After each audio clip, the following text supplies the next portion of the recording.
Good morning, everybody. I'm Miriam and I'm delighted to be here today to help launch this very important occasion, White Ribbon Day.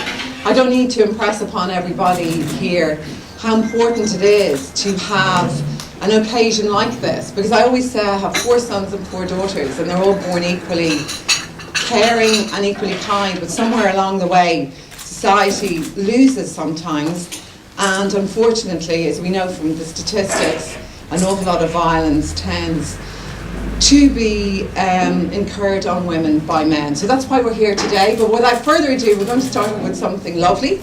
The very, very talented Luka Bloom, who I had the pleasure of spending a day with in Newbridge recently, which is his home place, is going to sing us a wonderful song, and he's going to tell us about it. Heartman. Luka, take it away. Thanks, Miriam. Good morning. Thank you, Miriam. It's a great honour to be here. Fair play to you. Alan heard this song and asked me would I be able to come and just sing this song for the people gathered here at the launch of this incredible campaign, and I'm very honoured to do so. After about 20 years of reading awful things in newspapers and hearing awful things on radio and television about men all over our country, men who are abusing children, men who are corrupt in business, and just men who are generally give the sense of evil, I'd say, in the world, I really felt it was time to write a song that's a celebration of some of the men who've inspired me in my life, men who aren't abusive or corrupt in any way, men who are content to be fathers, brothers, sons, friends and colleagues. And I took some men I know personally to use as templates for my song. It's also for men who aren't afraid to speak the language of the heart, because that's what songs are all about. The song's called Heartman. Thank you.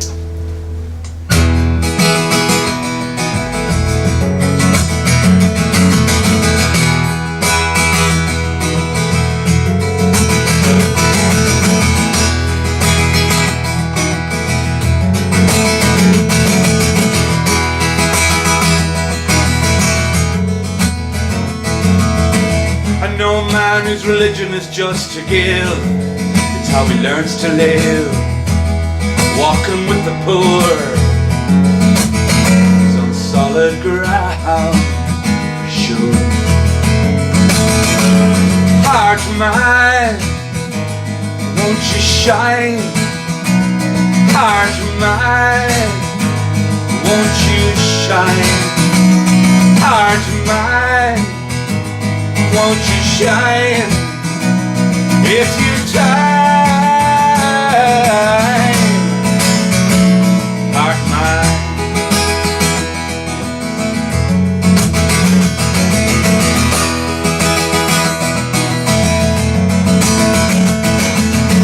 I know a man of ambition, doing a deal was his only goal. He woke up one day and gave it all away for his heart and soul. Yeah, I know a man who's made mistakes, whose heart breaks, who'd be alone. Black dog creeps, digs deep, and just soldiers on. Yeah,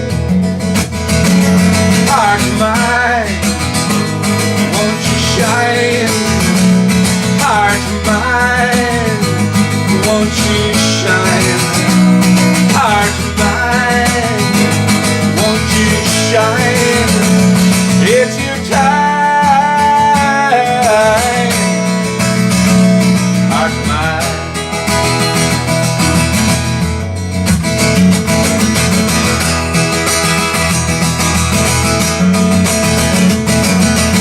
A wise man once told me, give a little thanks to all your enemies. They teach me how to let go, how to be free, how to find the better side of me, how to let go, how to be free, how to find the better side of me. Heart mine, won't you shine? Heart mine, won't you shine? Heart mine, won't you shine?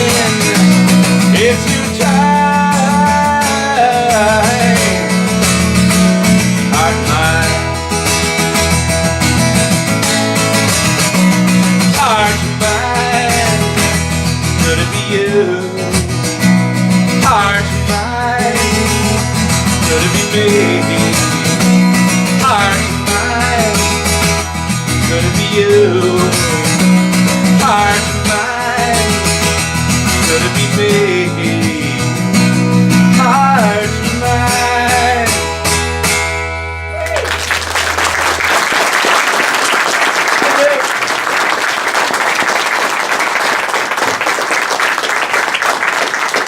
Fantastic, Luka. What a treat. Thanks so much for coming today and singing that for us. It's always a treat. Next up, I think what's wonderful about today, and I said it to Alan and John, is the number of people who've supported today. Obviously they will speak about it, from the Defence Forces to all the union bosses, to John Delaney, to everyone who's come to support this campaign.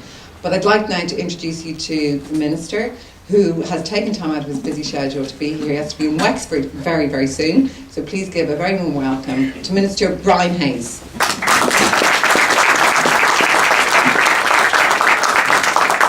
Miriam, thank you very much indeed. Ladies and gentlemen, Alan, thank you indeed for your invitation to be here on behalf of the government. It's great to see so many people here today, between the sporting organisations, the Irish Congress of Trade Unions, the Garda Síochána, the Defence Forces. And I think we're all speaking with one voice today to men in this country, but also to their partners and indeed their wives, their sisters, their aunts, their grandmothers, that it's totally unacceptable to countenance violence against women. That is the core message behind the White Ribbon campaign. One of the most important books that left a big impression on me growing up was a book by the name of Iron John. I'm not sure, have you read it?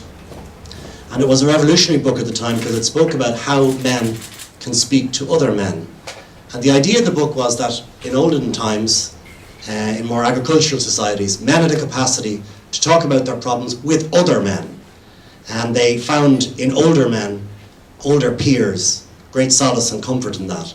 And the kind of post-industrial society we have today, it's more difficult, where men are living here, working elsewhere. They don't have time to have that reference group in the way that women do. And I think in many respects what we need to do, given the fact that they tell me that the DNA of a man and the woman, 99% of it is the exact same, but it's that 1% is all the difference ultimately. What we need to do is be able to talk to other men about the question of violence against women. In my job, I go to a lot of schools, and I always say to post-primary schools in particular, that the most important thing that you can glean from education is to be independent, is to have your own views, is to ensure that you look after other people of your own age group.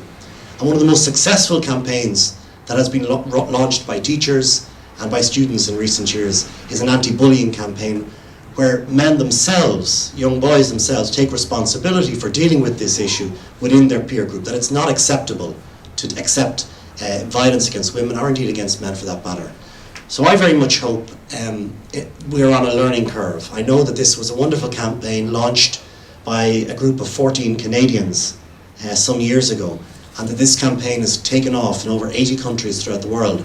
And when one considers the violence instilled in places like India, when we saw the appalling case in terms of the 4 men who came to court following the gang rape and brutal murder of that woman in the bus over the summer period, and you see the way in which that sparked a whole debate in relation to violence against women, we always must be vigilant. Even though we live in a very advanced country, a very advanced democracy, where fundamental human rights exist, we must never be prepared to shine, we must always be prepared, rather, to shine a light on the question of domestic violence and violence against women. And I think for men themselves, in having this conversation amongst ourselves and leading it to younger men, I think that is the crucial message from this campaign launch. So I hope you have a good day. I know you're all here to support this campaign, and on behalf of the government, it's a great privilege to be here, and congratulations to all concerned. Thank you.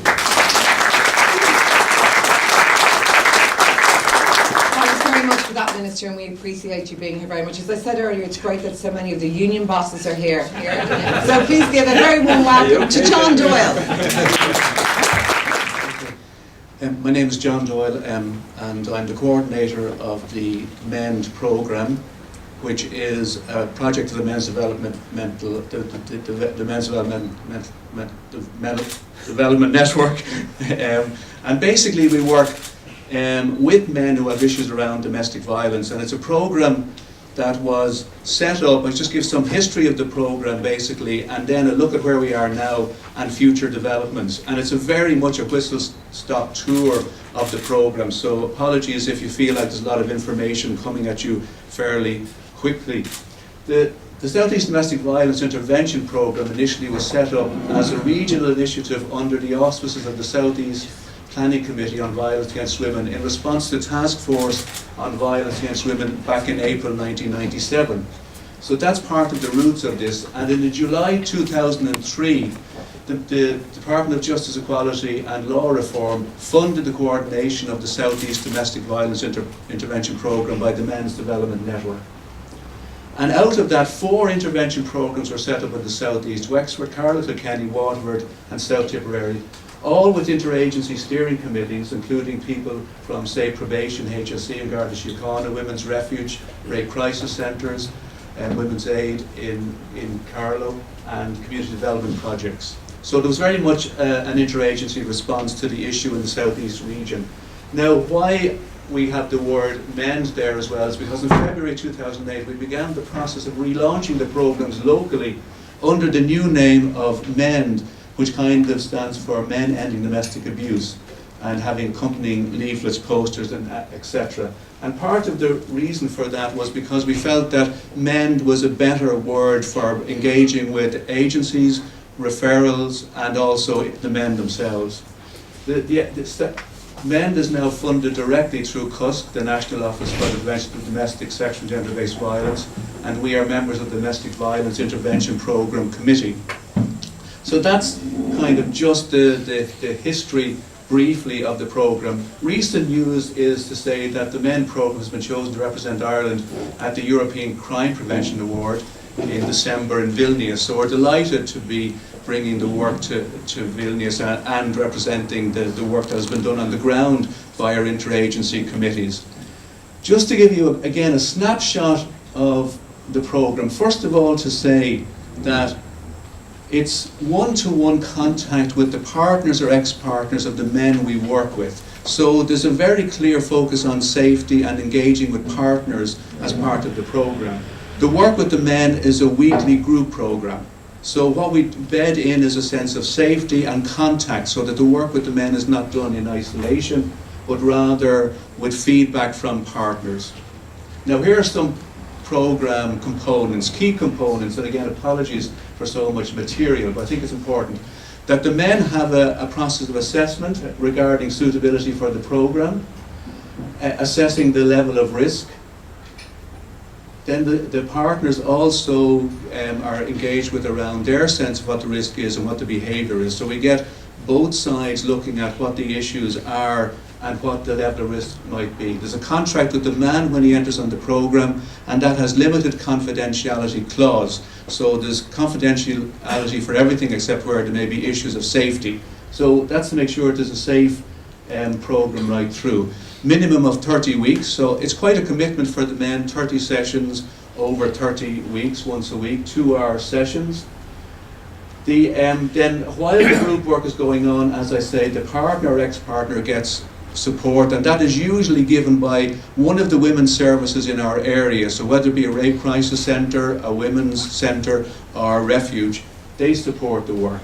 The group work is co-facilitated by 2 trained facilitators, one male, one female, so that we bring in that gender balance even in the process of working with the men, and they get feedback around maybe how the partner might experience violence as we go through the programme. And then just a weekly check-in. So the programme, though it is a group programme that's quite supportive, the weekly check-in looks very clearly at what learning is happening and what abusiveness may be continuing through the programme, what may need to be looked at in particular issues that we follow through on. There is a weekly feedback and monthly risk management meetings to see how the men are doing and their partners. A mid-programme and end-of-programme review. And the 4 local committees oversee the work locally, and they all have a designated child protection person looking at issues around child protection that we may need to highlight as we go through. Now, so that's kind of the history. Now, what are we looking at when we're working with the men? Because there are some significant things emerging. Just to give you a kind of a standard definition, domestic violence is a pattern of controlling behaviour against an intimate partner or ex-partner that includes but is not limited to physical assaults, sexual assaults, emotional abuse, isolation, economic abuse, threats, stalking and intimidation. So you can see that's fairly comprehensive. Now, and so we're looking at an abusive use of power, control or anger. None of those things you'll notice in themselves are negative. It's important to have power, it's important to have some control over our lives, and anger is simply an emotion. But what are the drivers behind this we begin to look at? This is taken from Dr. Mark Farrell, and I'll just go through this very quickly. So we're looking at intimate partner violence and abuse. The main thing that we started with is what we consider social learning. That includes things like, in a sense, this awareness raising day, where what are the messages that come to men from society? Issues around patriarchy, around objectification of women, around abuse of women. The messages that men or young boys receive about their own emotional life and their attitude towards women happens very early on. And this is a big part of social learning, and is how society informs us and informs young boys in particular around what attitudes they have. So that's a key component. Another component that we're looking at as well is that there's a real recognition that early attachment is significant in the development of the child, not just emotionally, but also in terms of the laying down of the neural pathways in the brain. So there's a very key thing that how we respond to situations of conflict may well be developed in early attachment, and that hardwiring is something that does need some attention to change. Young children who have traumatic experience, or even as we go through early life and we have trauma in our lives, what happens is that there is inappropriate responses to situations of conflict or tension that impact and that reenact old traumatic experiences.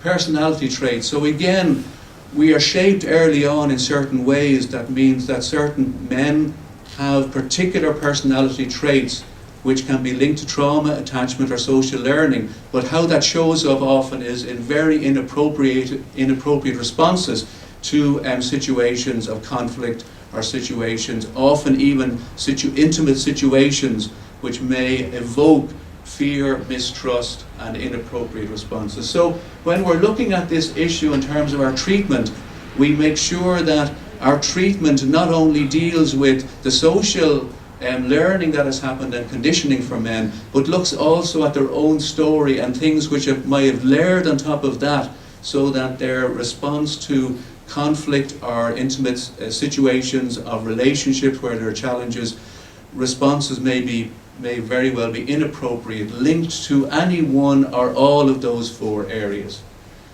And that's where the change comes in. If we can treat not just some one-size-fits-all or some idea of what's happening with the men, but if we can really get to the roots of what is influencing behaviour, then we have a much better chance, obviously, at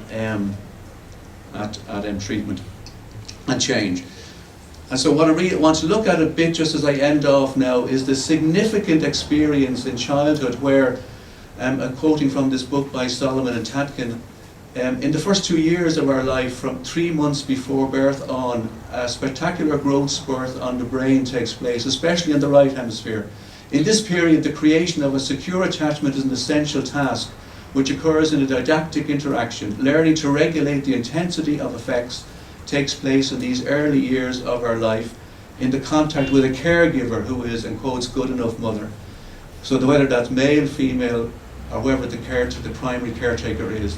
The maturation of the right hemisphere's prefrontal area, one of the 3 major association cortices, the development of function of cortical and subcortical structures in the regulation of emotions and behaviour is highly experience dependent. Effects of early abuse and or neglect are reflected in an enduring developmental impairment of the right brain hemisphere. When the learning process to regulate anxiety and or aggression has not succeeded, the harm has been done in these early years of one's life.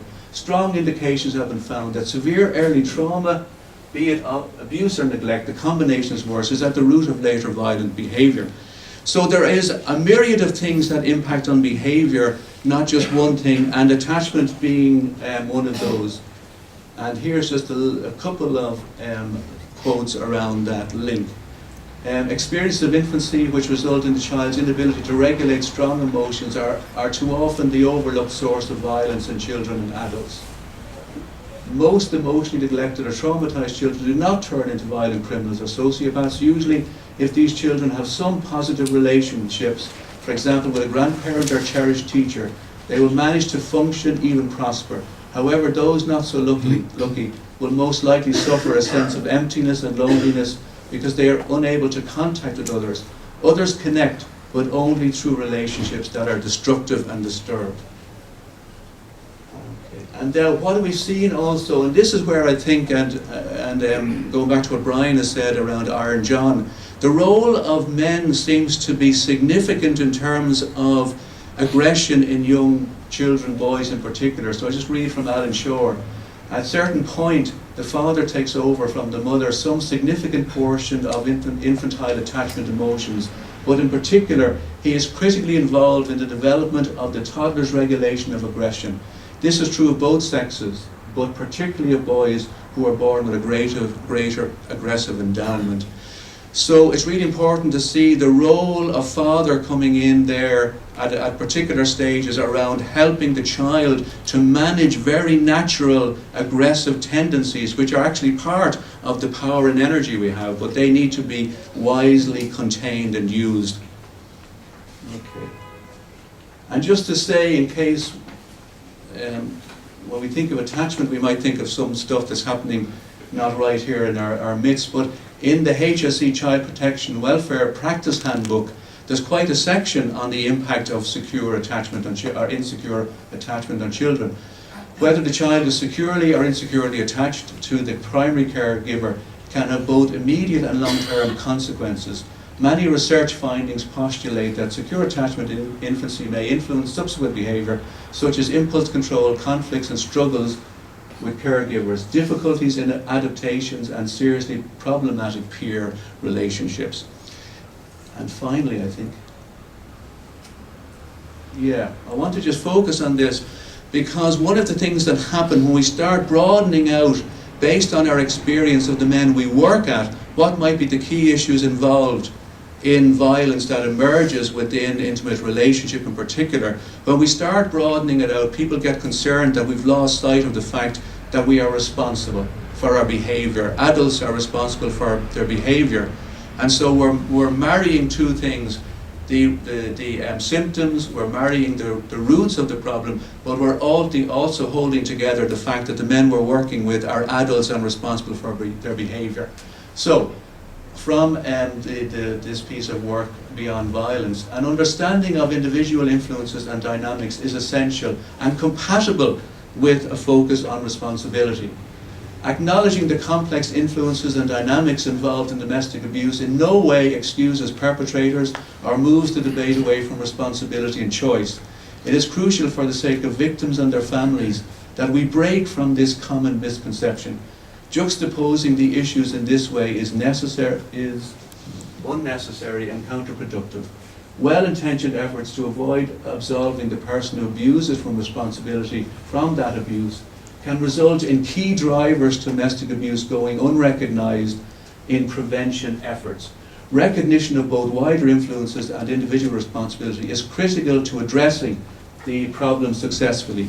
Working at the heart of this both-and position can feel complicated, messy, and lacking the sense of there being a clear enemy camp, but it is where the green shoots of new solutions can appear.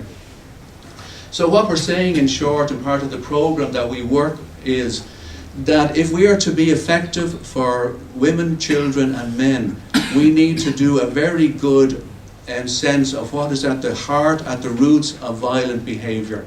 And that does not in any way dismiss men needing to be dealt with through the custodial system. It does not in any way dismiss the need to hold men accountability and responsibility for the behaviour. But in terms of treatment, if we are to have benefits and outcomes for men, women and children, it is essential that we have a comprehensive understanding of the problem, the complexity and often paradoxical nature of men's men's behaviour within intimate relationship. Thank you.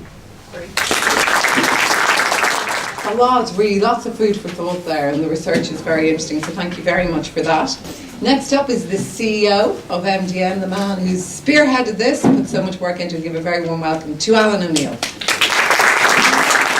Thanks very much, folks, and thanks very much for coming, and especially to the men. And hi, Bobby, I see you coming in, good to see you. And so you can see from what John is saying, this is an incredibly serious piece of work, and that's why we're even more grateful for your support of it, and especially as men, because the reality is that only a small group of men, and not an organised group, but only small numbers of men are actually violent towards women. But the vast majority of us don't really say anything about that. We don't really stand up in society and say, look, this has to stop, and that's what you're doing today. And as you saw in the invitations that you got, there are sort of three versions of this. There's being a supporter, there's being a partner, and there's being a supporter, there's being an ambassador, and there's being a partner. And as supporters, it's wearing the white ribbon and saying, yes, I support this campaign. As ambassadors, it's a bit more than that. It's when we are with our friends in the pub, with our male friends, and they're slagging off women or being disrespectful to women, it's about saying, look guys, that's not on.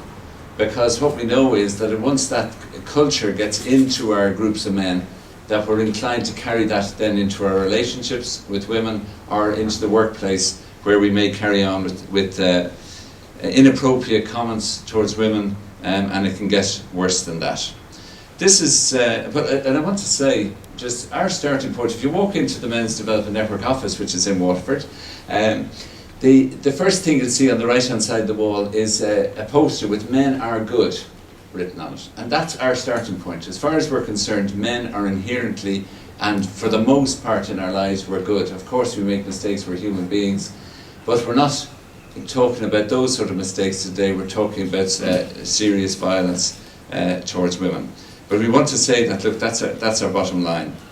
Today is International White Ribbon Day. It's the first day of the 16 days of action that happen every year from today until the 10th of December for ending men's violence against women and promoting gender equality. And it's really important to include that piece in, because Michael Kaufman was one of those Canadian men who in 1991 started this campaign. And he's done studies of cultures, from tribal cultures right up to our current civilizations, and has noted that where there's equality in societies, the stronger there is gender equality in society, the more respect there is for women and the less violence there is. So we have to promote gender equality as well as part of this work, and in all of our workplaces and in our families, and to be talking to our sons and our nephews and young men that we know about this. It would have been in my culture, I'm sure many of the men here who have my vintage, for our fathers to be really clear on this. But it's got much more complicated. The level of violence, I don't know if you have people at home playing computer games, but there are computer games that give you points for being violent towards women at the moment. I mean, it's absolutely crazy, and there are young men playing those games and trying to achieve those points. We've got sexual assault, we've got rape going on, we've got sexist and misogynist statements, sexually loaded comments being made to women. We've got pornography as accepted in our culture, and yet it displays violence against women every time men look for it on the internet and elsewhere. So we've got to be really clear and start making boundaries ourselves about what's acceptable and what's unacceptable, even though it might seem that culturally, oh, it's good to have an open society and let all these things run free, but actually it's not good for us, and it's not good for us as men and what we're carrying around then about our relationship to women, and it's not good for the society. So it's really important that we take a stand against these things. Being an ambassador, I'd like to mention the FAI and the IRFU here. You'll see up on the screen here, that was the FAI, John Delaney's Irish national men's team, I'd have to say. They're all men and they're all wearing the white ribbon. And the management wore the ribbon that day as well. And this is our day here, and I'll come back to that in a minute. Micheál and Murrahurty can't be here. He was, in 2010, Miriam and Micheál hosted a similar event to this with ourselves and the Rape Crisis Network of Ireland and Safe Ireland, which is the network of women's refuges. But I met Micheál in Trim. It's a little bit of a dark photograph, but he comes from the standpoint of we should be looking at ending all violence, and it's a good standpoint. And he's very much a pacifist. I had a very 2-hour conversation with him where he talked about Daniel O'Connell taking the pacifist road towards sorting things out in Ireland. And he talked about Thomas Davis being another great example. But what he says to us is, within the trying to end all violence, we need to support the white ribbon as well. So this was some of the photographs of the management wearing it and wearing the white ribbon here. And it was fantastic for the FAI to share that day, because this is a fantastic day for the FAI, launching Martin O'Neill and Roy Keane as their new management team, which has been so successful already. And then the IRFU came on board. They invited me up. That's me looking a little bit grim there, but it is. I thought at that moment, never. Yeah, I thought at the moment, this is a really serious issue. I better not smile too much, and it is a really serious issue. But the guys were great, Donica and Paul, holding out the white ribbon. And I just want to say, this is in, the Minister said it already, this campaign is in 80 countries. And in Australia, they're about 10 years ahead of us with the campaign. And the guy in the centre there is a guy called David Morrison, and he's the head of the Navy in Australia, but he's also the Chief of Staff of the Defence Forces. And their White Ribbon Day started 11 hours ago, so they're a bit ahead of us. But he will be emailing the Chief of the Defence Forces here soon, and Sean Coffey is here representing the Defence Forces. Because what they're going to do for us is they're going to link up with the Defence Forces around the world for White Ribbon in 2014, to try and get all the Chiefs of Staff around the world that they have alliances with to support this campaign. And in Australia, they train the soldiers, both the male and female soldiers and sailors and so on in the Defence Forces, in the White Ribbon campaign and in programmes of ending men's violence against women and promoting gender equality within the Defence Forces.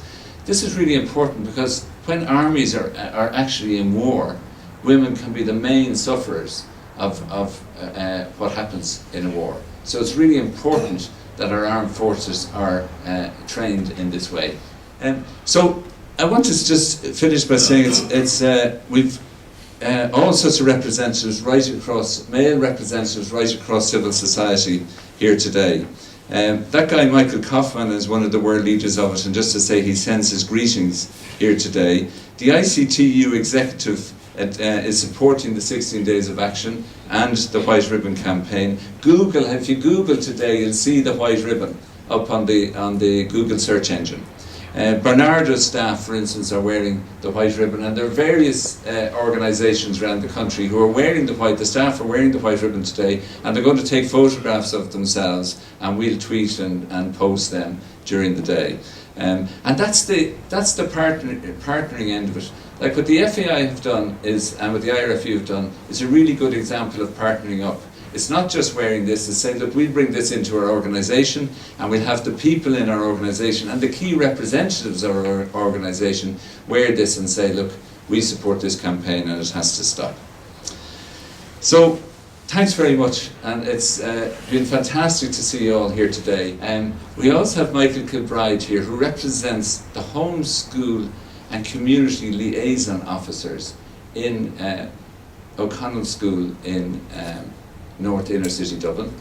And Michael we ran a White Ribbon conference last April, and Michael's students prepared poetry for White Ribbon last November and for that conference. And also other schools got involved, and we've got Ciara McMahon here who will sing for us. So I just wonder, Robbie, will we do the song first and then have our group photograph? Okay, thanks very much, folks.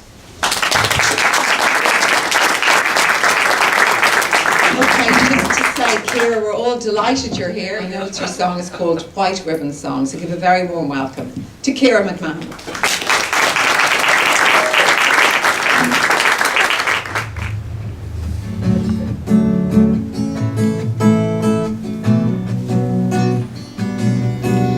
You say I'm wrong when I'm right. You shout at me and I'll shout back. It's like you want me to cry, but I don't want it to be like this anymore, anymore, anymore. So let's just stop, let's just quit. I don't want it to be like this. I wanna look at you in the eyes and smile and not cry. I think I've only seen you laugh once in your life. When you're with your friends, it's like you're a different person.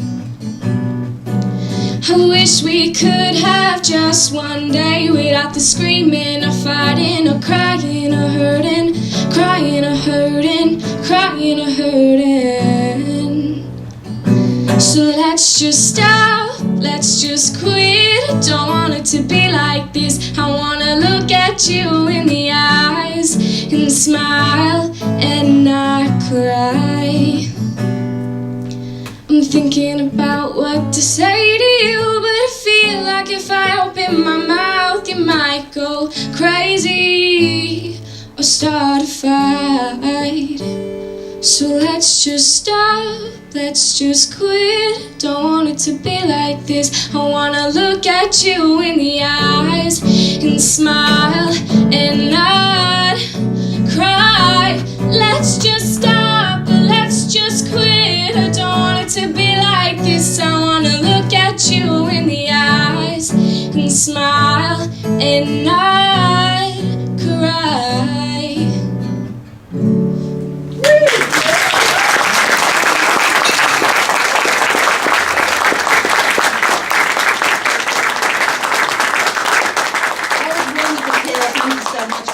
We've come to an end now. Alan just wants to say a few thank yous, but thank you from me for everyone turning up today. Everyone's very busy, so it means a lot. Thank you very much. Alan. Just to say, the work that the students did for the conference was a competition, and Ciara won that competition in April with that song. And Martin Connaughton Studios in Newmarket Place, up near the Coombe, are giving Ciara and Rebecca 2 hours studio time this afternoon. So they're contributing that to the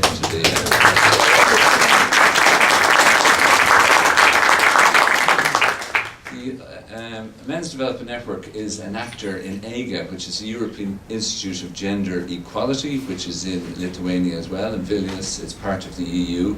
And just to say that online there's a web-based discussion going on over the next few days. If you want to get in there and talk about how this campaign is going on in Ireland and why you're part of it, that would be fantastic. I also want to say a huge thanks to Car Communications. Judith Kieran and Tim Pearson are here. They got behind us with this and drove it out for us, and every press release and so on that you got has come from them. They've done a fantastic job for us. Thanks very much. And the other thing is that now that you're signed up, we will be coming after you to say there's more of this in 2014, and we want to build a relationship with you and do more and make Ireland totally safe for women and for men and for children. Photograph time, Robbie. Thanks very much, everybody. Where do you want us, Rob? Then, would everybody, all the men with white ribbons, stand against that panel at the end, please. Oh, and thanks a million to Miriam O'Callaghan, I forgot to say. Who has done this for the 2nd year running. Thank you.